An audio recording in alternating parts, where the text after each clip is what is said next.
Hey guys, it is Esti and Justin from Not For Long Media. If you like the video you're about to watch, be sure to like the video itself and subscribe to our channel. We really appreciate it. Enjoy the video, and also don't forget to follow us on our socials at Not For Long Media on Twitter, Instagram, and Facebook. All right, we got the big man in the house today. I was one of the bigger guys in the area growing up in Bucks County, Pennsylvania. And then this guy, Mike McGlinchey, came along and dwarfed us all. Myself, let's see, Matt Johns, Frank Taylor, trying to think of all the other big guys in the area. And then Big Mike came and really was an awesome hooper, an awesome football player, went to Notre Dame, All-American, captain, everything. You name it, did it at ND, the dream school for us Irish Catholics from the Bucks County area, and ninth pick in the 18th draft, which is an unbelievable moment for guys that have followed you throughout your career, your family, your friends. I've got to play with your family in college and in high school, and a friend, and happy to finally get you on the pod. Mike McGlinchey, how you doing, big man? Good, man. Thanks for having me on. Appreciate it. Yeah, this is big for me, man. Like, this stuff really matters to me because, there's going to be a lot of people listening. Your family listen, our friends will listen. We have so many mutual friends. Yeah. So it's exciting for me, and it's nerve wracking too, because I'm like, I don't know what we're going to talk about, but there's so much to talk about. I don't even know where to get started, but we're going to start with the simple stuff. What are you up to now? We know you tore your quad middle of the season against Arizona in the first half. Obviously this game, as you and I know and love, is 100% injury rate. You're going to have them. I've been lucky the last couple of years, knock on wood, but my first 3-4 years of my college career were a mess. I could barely play, barely walk. What's it been like? What's the grind been like? What are you up to now? You know what? I'm doing well, man. I tore like you said, I tore my quad tendon in probably just the first week in November. And I just passed the 10-week mark this past week, or maybe it's tomorrow. I can't remember if I'm at 10 or 11, but all's good. I have full range of motion back, and I'm walking, and starting to do some running a little bit here and there. So my daily routine is just going in and rehabbing for a couple hours, coming home, eating lunch, then getting pool workouts in or whatever what else, and trying to find some good TV to watch while the Niners, make this run. And my weekends are filled with going to our games and still, cheering our guys on the sidelines and stuff. And that's the cool part about this whole thing, man, is that I love living out here in the Bay. I love being a part of our organization. And, I did my surgery through our docs. I'm doing my rehab here. And so I'm around every day. So I've been able to, cash in on the hell of a run that we've been on, probably since Halloween. And, it's been a fun season. It's been a hard season. But, doing well. It's always this catch-22 of like, yeah, you're so excited for the NFC Championship this week and potential to play in another Super Bowl, and then you realize, you remember that you're not the one out there. So it's like a bittersweet thing for me, but just so excited to be able to watch and have the opportunity to maybe get a Super Bowl ring this year. Hopefully my guys can deliver me one instead of me earning one. So we'll see. Yeah, that's always a little bit easier, but always a struggle mentally, right? Like I know to relate, but I cannot relate to this level for sure. I can relate in college, and I cannot imagine the grind and the joy you have for everybody. I think in another sense too, has it been nice because the guys are still around? Like if right now, if the season ended like ours did, whatever, January 5th or whenever it ended, last week of the season, week 18, everyone goes home, but the rehab guys are back there. I mean, I stayed in Carolina for a couple of days, and it's just like 6 guys in the training room, and they're like going to be there the next 3 months. Yeah, so it's kind of been that way for me my whole career. The Bay Area isn't exactly the most popular spot for guys to set up shop because of, it's one of the most expensive real estates in the world. And so it's not easy to live here, but I was fortunate enough to be picked high and could, afford it. And so I've made it my home. My girlfriend and I live here, and she's from here. And so it's become my home. And so every off season, there's that mass exodus that happens, like you said, like 2 or 3 days after, whenever the season does end. Like if it ends for us on Sunday, guys, bags will be packed on Tuesday. It's like, it's the weirdest thing. That's one thing that you never get over from college, because college, you just rolled right into the next season, and it was the same guys, it was the same group of friends. And every year in the NFL, there's a new crop of dudes that come into your locker room, even during the middle of the season. Sometimes there's guys in our locker room that I still am introducing myself to because of the amount of injuries and stuff that happen. But yeah, so I'll be here. There's a couple other guys that are mainstays that'll be here training, and then the rest of the rehab guys. So I'm excited to continue to go. I'm almost to the point where I'm going to start really taking I've taken the training wheels off, but starting to really hit it pretty good here in the next couple weeks, and hopefully be ready to go by spring. Yeah, and it seems like a blessing, right, that it happened in the middle of the season, not later in the season. So you're going to be able to get ready to go by spring, get your feet wet back again, take the summer break, and then roll into camp. Totally. I don't think I'll play in the spring. I don't think they'll want me to suit up and practice at all. But I'd like. It's okay. Sometimes it's not the end of the world. We're not in pads anyways. I'm not necessarily heartbroken about that, but to myself, I just want to be in the position where I would be ready to go then if I needed to be. And so that's the goal for the next couple of weeks. It's slow. It's a slow life right now, but you got to figure out, after we make this run here, got to figure out when I can make it back to the East Coast to see family and all that stuff. And, now that Harry's back at ND, we'll probably make a couple trips back for spring ball. That's great. Yeah, a lot of changes in Notre Dame. You mentioned college, the transition, the social side of it. You and I are pretty similar. Do the same kind of things, have a couple beers on the weekend, like to be social, like to go to games, like to have fun, work hard, kind of play hard, a little bit mantra to it. And then when I got from college and went to the pros, was with the Giants, and we're outside of New York City. And, the weekend comes and you're like, great, what's everybody doing? And everyone's like, oh, I'm going here with my wife, or here with my kids, or, I'm flying across the country here, or I'm going there. And I'm like, what do you mean? Like, that's the one thing I struggle with. And, I've gotten used to it now in the league, but even when I was with the Bears and I got there, it was my first year, and everyone's like, no, we're just laying low tonight. I'm like, we're not going to dinner anywhere. Like, what's the plan? And in college, it was like building friends, building fun. Everyone's either playing Xbox here or going to do this dinner here. So is that something that you kind of hit too when you got into the league? Yeah, it crushed me actually. When I first was drafted, I was the only guy that on the offensive line that wasn't married with kids. And so that was a big adjustment. My best friends on the team are Joe Staley and Robbie Gold. And Joe was 34, 35, and Robbie's, currently like 38, 39. I think he just turned 39. And so, it's kind of funny how, and George obviously was my age, and Juice and those guys. There's dudes on our team that I can have that with, but like I'm super close with those two guys. And it was just the weirdest thing when I finished practice or something, and not like it didn't hit me really until the fall. And then I was like, I would come home from work and, it'd just be me on the couch. And it's like, normally you'd come home in college and you'd have 5 or 6 of your teammates sitting there with you, and you'd either go over the day or just cut loose or whatever you needed to do. But you get used to that quick, and then you realize that it's everybody's full-time job here, and it's not about playing as hard as, you once did, even though there are moments that you can find here and there. And our team's, fortunate that we have a lot of guys that are like that, like-minded individuals. Right. And we get to have our fun, but you got to pick your spots, and it's just, that was definitely a weird thing, but it's cool too. We have, that was one of the things about moving here and living here and making the Bay my home, is like, when all those guys do leave, it's like, who do I know in the off season? Right. It's like,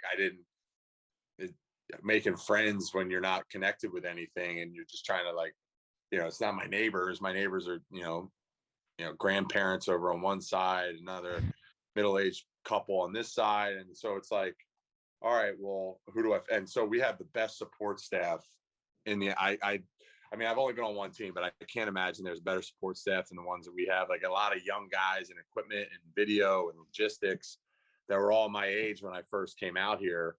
And those guys have become some of my best friends because they were the only ones that were here all year round. So it was was like, all right, well, what are we doing for the weekend? I'm, our equipment managers are the ones keeping me in the loop, which was really, really cool. Yeah. Shout out to ops and equipment manager and all the peeps. The best people in the world, man. I'm well traveled, Mike. Yeah. You know what? They're not all the same everywhere, but there's some good guys and gals in every building for sure. I'm a little more normal looking than you. You stand out, right? I'm 6'4", you kind of blend in and, probably can get away with a little bit more, but hey, people are pretty cool and laid back when you go out, I'm sure.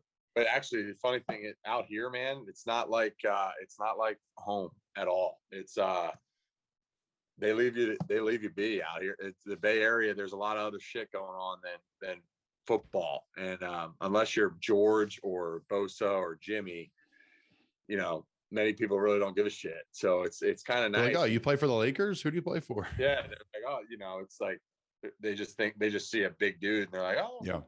I don't know who you are, but you look pretty athletic, and so it's kind of funny. If I ever go up to the city, it's a little bit more Niner focused, but I live in the South Bay, so it's a little bit more of the Silicon Valley and a lot of people that have a lot of other interests in what we got going on.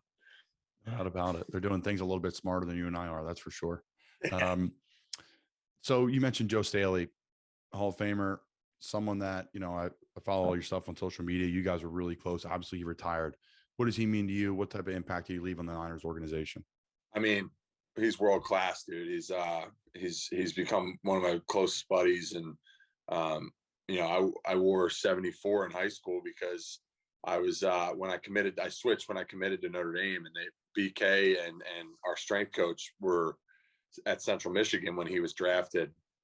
And so they're like, yeah, you kind of remind us of this dude named Joe Staley. And I didn't know, I hadn't really played much offensive line at the time, and I wasn't really super into it. And then once I started getting recruited is when I started paying attention. And there was this dude out in San Francisco that was, making Pro Bowl after Pro Bowl and competing. And back then, and fortunately now the Niners were competing in Super Bowls and making NFC championships left and right with Harbaugh. And so he became like my favorite player. And then it was like when I got drafted, one of the first texts that I remember looking down on my phone was from a number I didn't know. And then I read it and it said, welcome, so excited to have you, yada, yada, whatever. And at the end said Joe Staley. And I was like, holy shit, that's really fucking cool. Like how be able to, share a room with him and be his counterpart for 2 years. And, he's one of the best, through and through as a player, as a guy. And he's a Niner mainstay. He is Mr. 49er probably of this generation. And now he's in the, he's doing the Bay Area sports media now. So he's well connected up here, and he left a hell of a legacy. Hopefully I can exceed it someday. Well, you're on your 5th year option coming up next year, which is awesome. I saw they picked that up, man. So congrats to you. That's tremendous. And yep, I'm assuming this is a place that you want to finish your career at, right? Great fan base, awesome organization, great coach, GM. It just seems like you guys got a great thing going. Yeah, I mean, if it was all up to me, I'd absolutely be a Niner for my entire career. I love it here. I love living here. Love playing for the 49ers. And like you said, Kyle, John, the York family, everybody is just world class out here.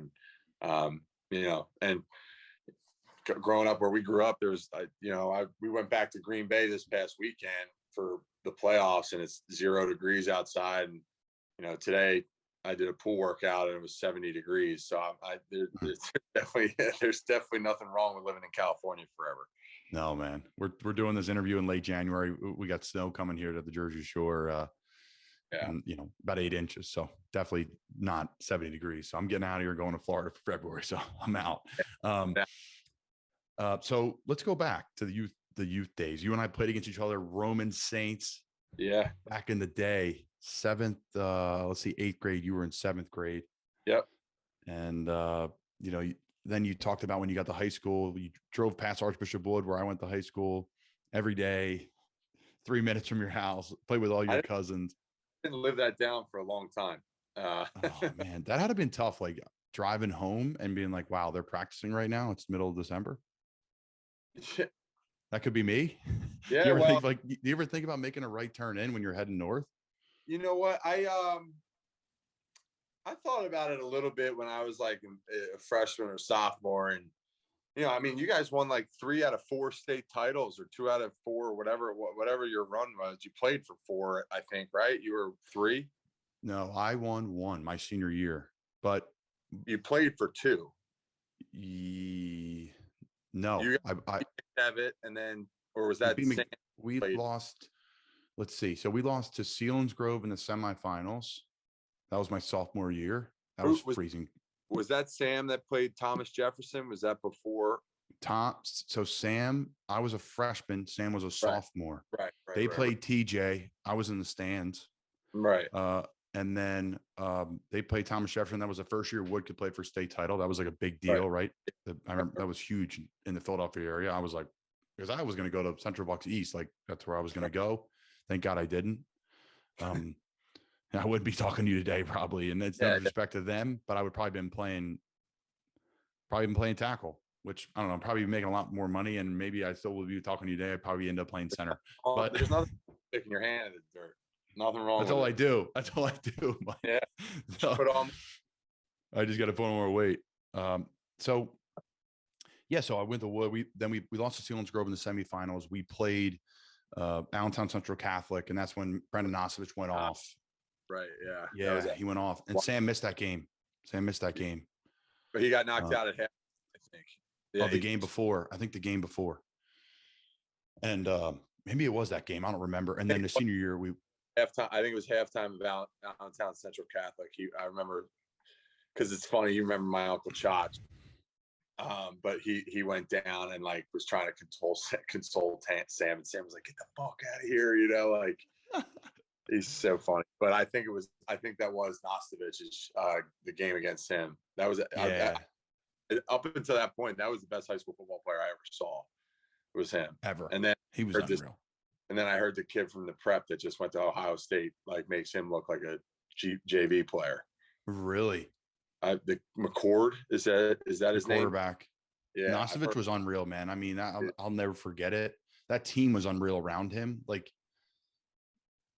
Like you don't play many kids in high school that are like maybe 1 or 2 kids will match up with you physically. We're talking every single kid matched up physically. I mean, we got pushed around, and that team we played on a Wood was really big. Yeah, you guys were like the Notre Dame. You had all the O linemen and tight ends and stuff, and a running back. We had 3,000-yard rushers. We had there's Dez, Brandon, and McMullen. Yeah, and then Guckin. And then Guckin. Right. And then we had me and Arch tight ends went Division I, and then we had 5 offensive linemen go Division I, I think back-to-back years. Yep.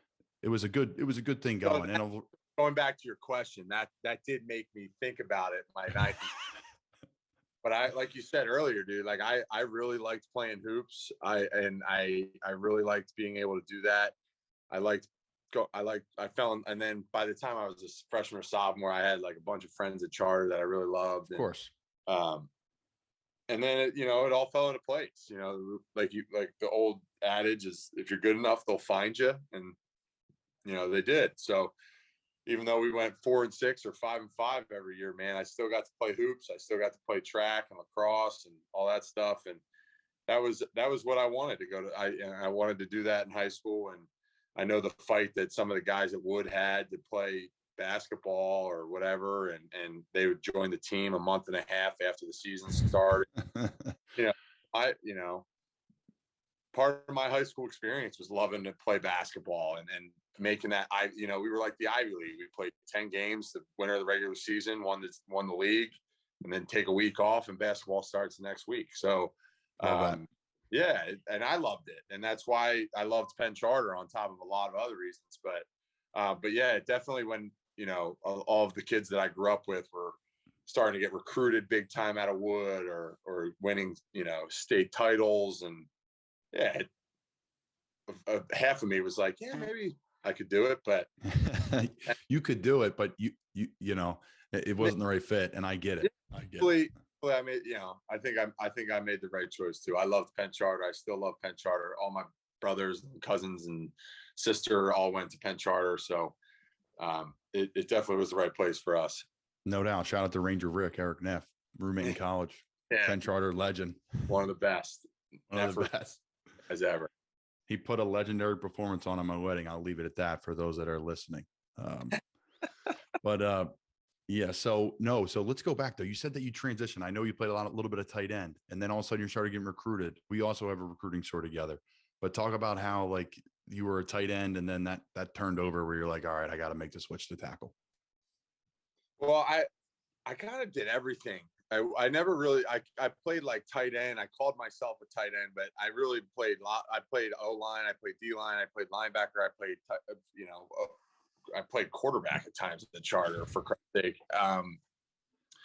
But so it was kind of fun because I was just kind of, they just would pick and choose where to put me on the field for that game or for that drive or whatever. And it was fun. It was a lot of fun being able to play that. But I knew where my bread was going to be buttered, man. I wasn't a guy that was running a sub-5 or sub-4, 740. And in basketball, I wasn't going to be swinging from I played the game below the rim. And so I knew that if I was going to get recruited for basketball, it wasn't going to be the same scores that were for football. And the same schools weren't coming after me to play tight end that were coming after me to play O-line. And at the end of the day, what made the decision was that I wanted to go to Notre Dame. And they told me, hey, you're coming here to play offensive line. I said, that's when I was like, okay, I'm an O-lineman then.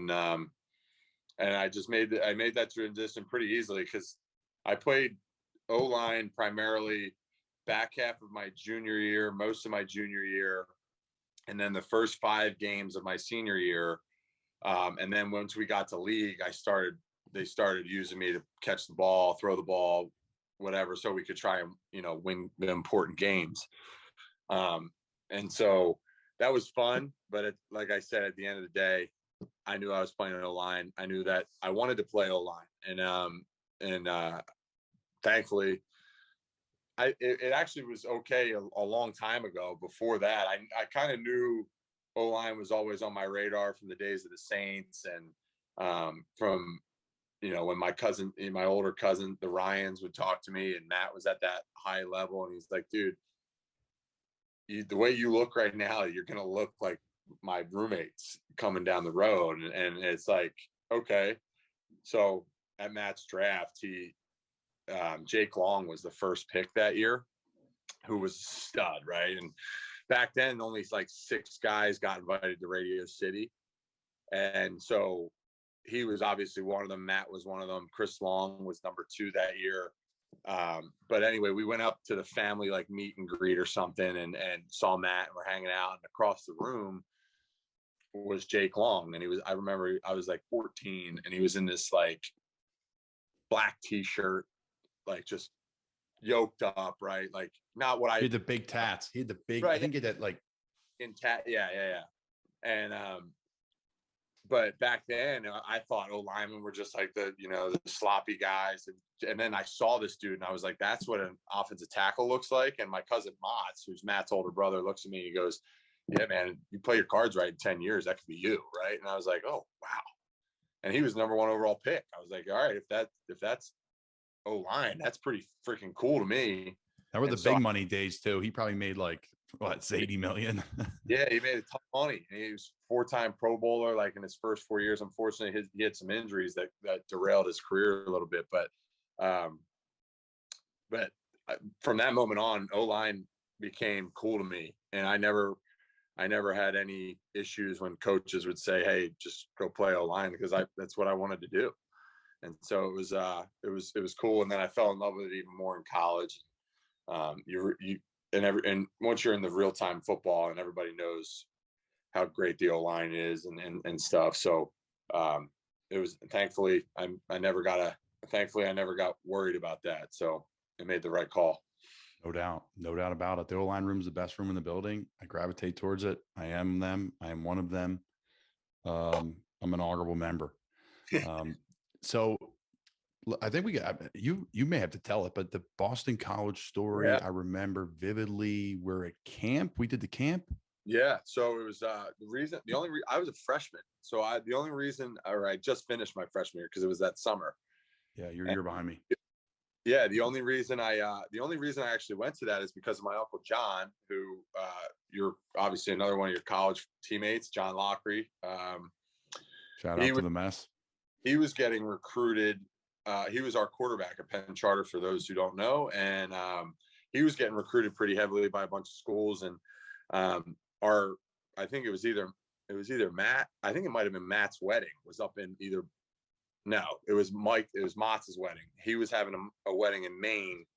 And so the week before was the Boston College camp. And my uncle turned to my mom and was like, hey, I really think it'd be a good idea for Mike to come with me for this. And my mom's like, oh, okay, sure. You can go have fun at the football camp, right? And I was just going because I was John's tight end that year. And I was just going to run routes for him and hang out and just enjoy the process. And actually, Ryan Day was the area recruiter at the time, who was now the head coach at Ohio State. He like tapped me on the shoulder while I was like warming up with John and running and catching balls and stuff. And he's like, "Hey, you're coming with me." And then I wind up walking down like to the goal line of the football field, and you were there. And so it was me and you and Sean Devine, who was the O-line coach, and. Yep. We go through this huge. I think you had already had the offer from them or something, and they put me through the workout, and you were holding the bag, I was holding the bag, and then afterwards, I was walking back to my Uncle John, and Divine like kind of took Day aside and like talked to him for a second, and then Day like looks at me and he's like, "Hey, we're gonna offer you a scholarship today." And I'm like, "What do you mean?" I back then, I was like, "What do you mean?" I was like, just here to hang out. And he's like, "Yeah, we want you to come play football here." And I was like, "Well, that's pretty cool." And so I can remember like being just juiced up and going to Coach Spaziani's office. And, yep. And that was my first taste of recruiting. And that's when I kind of started being like, all right, this could be kind of for real here. But it is kind of funny how, looking back, it was you and I into my first Division I college workout, right? Yeah. Yep. It's crazy, man. Yeah. I remember the workout. I remember you and John being there, and I remember you and I at the goal line. I remember you coming down, and I was just like, "Oh, this is cool." Like, I don't think I even had a helmet with me. I think they had to. No, we did. They had to give me.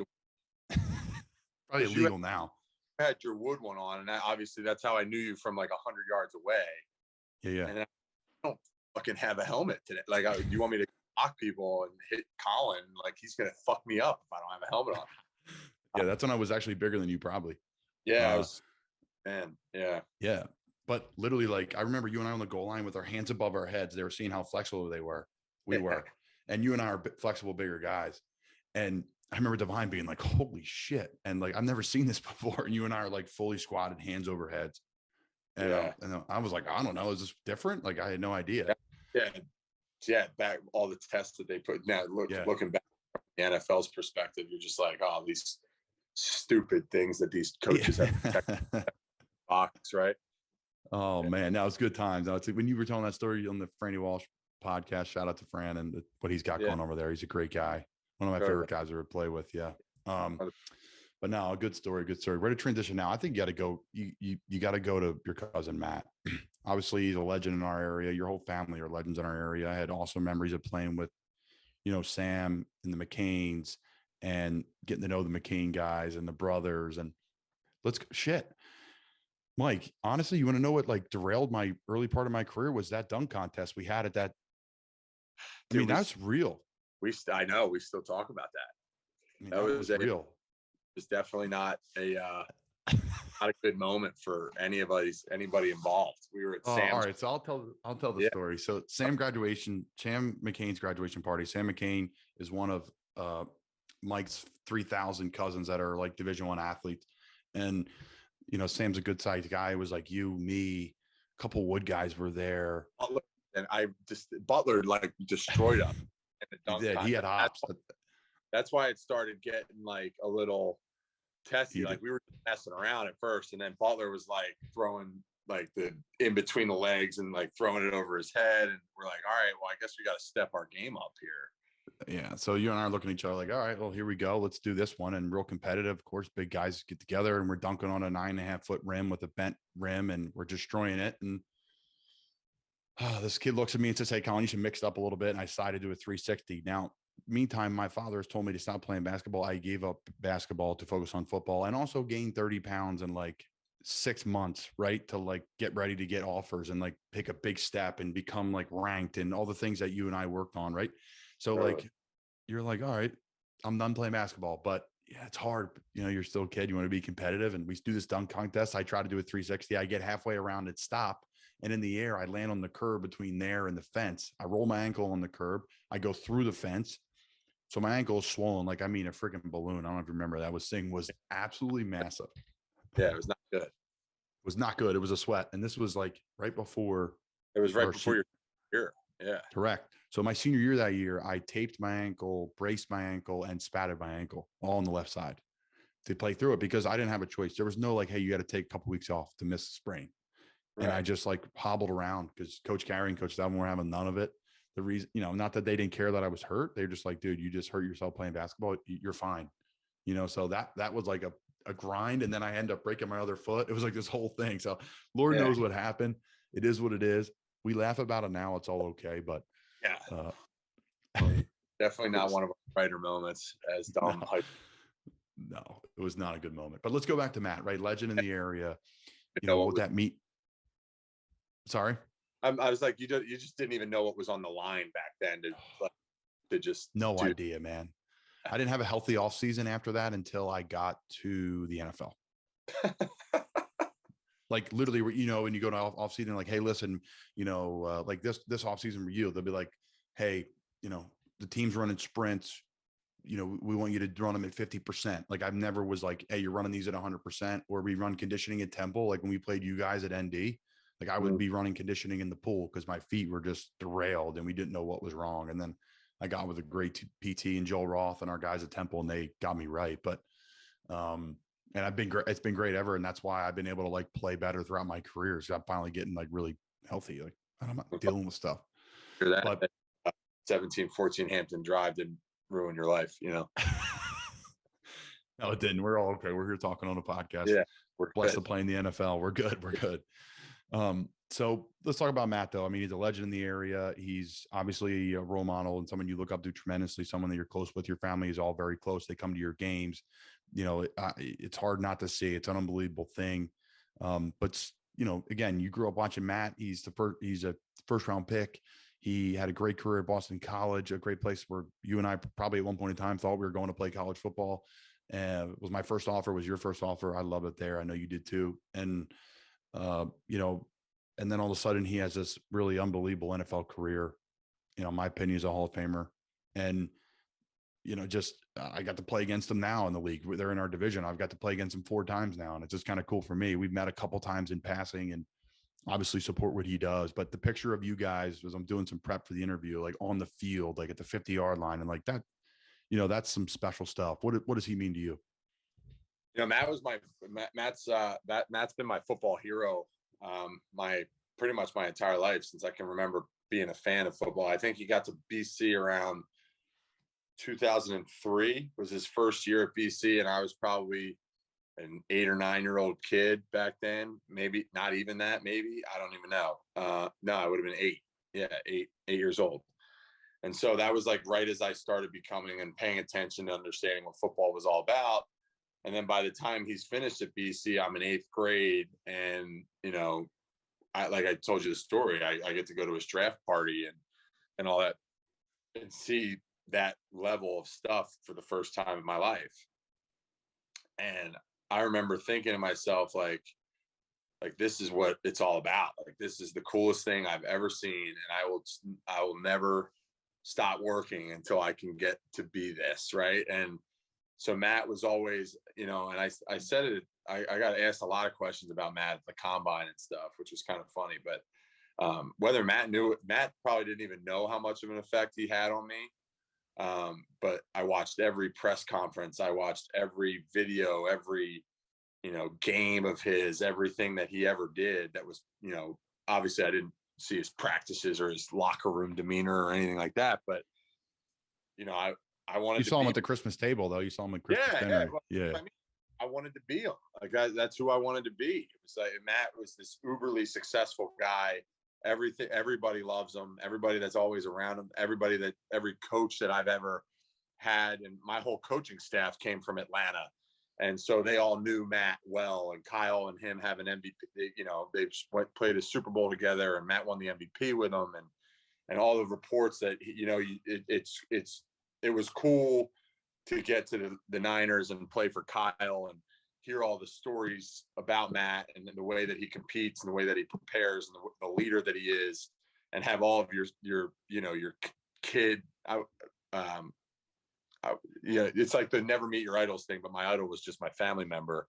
And so all those stories wound up being even better than I could have ever even imagined. And I have so much respect for what Matt does, the way he handles himself as a pro, him and Sarah and their 2 kids they have a beautiful family. And Matt, he's one of the best, man. And like you said, I think he's a Hall of Famer. He's had some really unfortunate luck with some teams, with some coaches, with the way a Super Bowl ended. But I was on the losing side of a Super Bowl collapse too. So we can share that common bond, I guess, if you don't really want that, but that's kind of what happens. But yeah, Matt has meant the world to me. And he was always the blueprint for everything I ever did. Obviously, once I got to college, I started having to play. I played a completely different position than he did. But the way I handled myself, the way I tried to, present myself in interviews, the way my teammates talked about me, the way my teammates respected me, the competitor that I was, all that came from Matt and trying to emulate him. And obviously it's taken a little bit more of its own now that I have my own flair on it. But from grade school through high school to the early part of college, man, Matt was all I ever looked at. And it's I'm so proud of him and the work that he's done and the career that he's had. And hopefully I can continue to own my own career and have something similar that Matt has had. And that's what it's all about, man. He's everything you want a football player to be. And that's what's cool about it. You guys have a tremendous family, man. I've been lucky enough to get to know pretty much all you guys, really, to some extent. And we were all at that graduation party, so you shared a special moment of your life with every one of us. So I did, and spent many times back at the cul-de-sac back there with DJ, Danny, and the boys and Fitz, and a lot of good people there, man. But let's talk about your brother Jimmy. It means a ton to you. Jimmy has autism. You have the Cleats for Kids, athletes helping athletes. We've both been involved in things that they've done. Talk about your brother Jimmy, what he means to you, and some memories you have with him in football. You know what? I don't have a lot of memories with Jim in football because Jim doesn't really give a shit about football, and that's what's funny. That's what's awesome about him. It's like he's the biggest blessing our family's ever had. Him, obviously, and Dan, and the 2 of them have given me, an unbelievable perspective on what's truly important in life and how to continue on and fight through adversity and pain and toughness. And, I wouldn't be where I am today without Jim and Dan because of the motivation that they bring me and the quality of life that they have brought to our family. Wearing something on my cleats is like the smallest token of appreciation I could possibly ever do for what they've done for me and the rest of our family. And you can talk to all 100 of us. There's nobody more important in our family than Jim and Dan. Dan is obviously one of my best friends and Jim's my brother. And I try to do is make those guys proud and have a reason to, cheer on every Sunday. It's cool, man. They're the best. And my family knows it for sure. No doubt about it. An awesome family. As wrap things up here though, I want to touch on a few things. I mean, you're having a good time. I see you at Giants games. I see you at Sharks games. A couple of years ago, you guys got after it at a Sharks game. I mean, they're saying that, the Nashville with the Titans O-line, gets after it more than you. I know you. I see the beer chugging. Talk about that experience, how that came about for the Sharks playoff game, because hockey's the best. I'm a huge Flyers fan. Yeah. Flyers need to get their shit together, but Yeah, they do. Yes, they do. But no, the Sharks, I've adopted them as my, they're one of my teams. I root for every Philly team, obviously, except for the Birds. Yep, me too. And, you know, but I've adopted the Bay Area teams as my own too, because I've been invited to all these cool games and to be involved with their teams and shit like that. And the Sharks, dude, they made 2 runs. My rookie year, they were in the Western Conference Finals, and then the year after, they did it again. And they had an electric series against Vegas the series before the conference finals, and they won in Game 7 on I think it might have even been overtime. It was crazy. And so we kept this guy named Douglas Murray, who's a former Sharks player. He became a friend of mine, and Joe and the 2 of us. And so he asked us, their thing is opening the doors. It's like their first pitch or whatever, whoever. And so Joe and I they gave us our own jerseys, and we're standing on either side. And, 2 or 3 of the guys, Joe Thornton and Brent Burns, they're all my neighbors. They like live in the same neighborhood. And so I know those guys pretty good. And so they're fun laughing at the 2 of us, the guys were pretty drunk opening their doors and shit like that. And I was the rookie or the young guy at the time. And so I had the next youngest guy in the room was like a 6-year vet. So I was pretty young compared to everybody else. And so the start of the 3rd period comes around, and they're like, McGlinchey, you're going to get waterboarded with beer, and we're going to make it on the Jumbotron, and people are going to love it. And I'm like, I don't know how I feel about that, but they're like, all right, just sell it. And I was like, okay. You don't have a choice here, folks, as a rookie, especially in the offensive line room. Yeah. You do not have a choice. My jersey up, and they dump the beers on me, and I get all excited, and it was a great moment. It was cool. It was fun. But the funniest thing to me the next day is I call my mom pretty much every day on the way into work, because the 3-hour time difference is like while she's in the mid morning or something in between her work. And the first thing she says to me is, she's like, every mother's dream is to just see their son getting waterboarded with beer, right? And so I was like, oh wow, I'm 24 now, Mom. Like, you can't keep giving me shit for this. But that was a humbling moment for sure. After the morning after the game, I was hungover as is, and then getting shit from Mom about it. So, oh man, it was worth it. Sorry, Mom. It was absolutely worth it. And you got the jersey, which is unreal.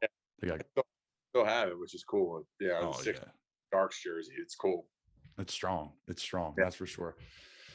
Big Mike, good luck to the Niners, man. I'm looking forward to following you guys. I'm hoping you guys win it this year, supporting you. I'm torn. I got guys on every team, as you do too. But you guys are in it, man. You guys, I'm rooting for you guys, and rooting for you and your success and all the great things you've done in our area and all the great things you do out there. I appreciate it. We appreciate it. And thanks for coming on the pod, man. It's been long, and looking forward to getting you back on again. I appreciate it, dude. Thanks for having me, man. It's good to see you, dude. All right, brother. Talk to you soon. All right, man. See ya.